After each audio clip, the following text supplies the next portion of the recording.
అందరికీ నమస్కారం. Welcome to Shri Shubhankari channel. మన ఉభయ తెలుగు రాష్ట్రాల్లో ఎన్నో ప్రసిద్ధి చెందిన దేవాలయాలు, భక్తులు కోరిన కోర్కెలు తీర్చే కొంగు బంగారంగా వెలుగొందాయి. అందులో విశేషంగా విజయవాడ నుంచి రావులపాలెం చేరుకుని, రావులపాలెం కోనసీమ ముఖద్వారం నుండి అమలాపురం వెళ్లే దారిలో మందపల్లిలో వెలసిన శ్రీ మందేశ్వర స్వామి వారి చరిత్ర ఎంతో ప్రసిద్ధి చెందినది. ముఖ్యంగా శని దోషాలతో బాధపడుతున్న వారెందరో, శనిసింగనాపూర్ వంటి దూర ప్రయాణాలు చేయలేని వారెందరికో ఈ క్షేత్రం కొంగు బంగారం. రండి, ఈ మందేశ్వర స్వామి వారి దివ్య చరిత్ర తెలుసుకుందాం. పురాణాల ప్రకారం పూర్వం అశ్వత్థుడు, పిప్పలుడు అనే ఇద్దరు రాక్షసులు మహర్షులను, ఋషులను చాలా ఇబ్బందులు పెట్టేవారు. అప్పుడు ఆ మహర్షులు ప్రార్థన మేరకు శనీశ్వరుడు వారితో యుద్ధం చేసి సంహరిస్తాడు.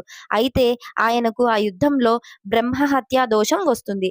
ఆ దోష నివారణకై శని భగవానుడు ఈ ప్రదేశంలోనే శనీశ్వరుణ్ణి ప్రతిష్ఠించి పూజిస్తాడు.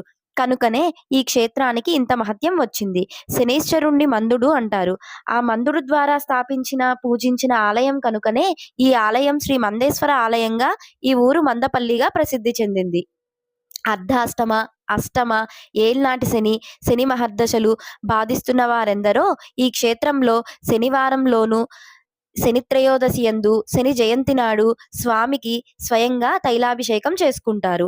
తద్వారా వారి బాధలు తొలగిపోతాయని నిగూఢమైన నమ్మకం. కావున భక్తులు ఈ విధంగా తమ తమ శని బాధలు పోవుటకై శనిసింగనాపూర్ తర్వాత అత్యంత ప్రసిద్ధి చెందిన ఈ క్షేత్రానికి వచ్చి శని దోష నివారణ, తిల తైలాభిషేకాలు నిర్వహిస్తారు. శుభం.